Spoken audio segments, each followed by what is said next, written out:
jaajëfal leen ci ànd bi ngeen di ànd ak ñun mbokku internet yu 5M TV Sénégal jaa ngeen jëf ci teewlu bi.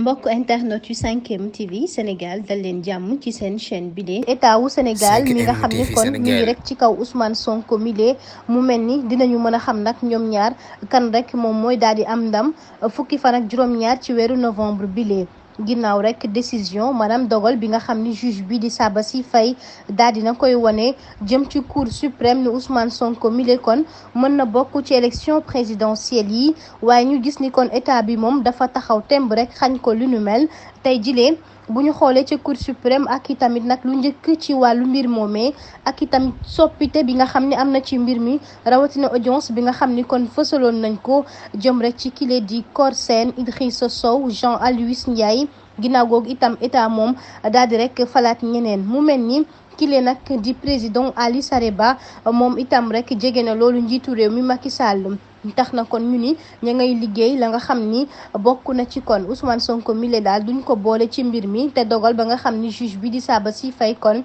jël nañ ko duñ ko nangu benn yoon ginnaaw juge bi di Abdoulaye Ndiaye njiitu chambre administrative moom itam ñu ni kon loxo ma nga ca biir fi mu nekk ni kay fauteuil bi moom may ñu ko dara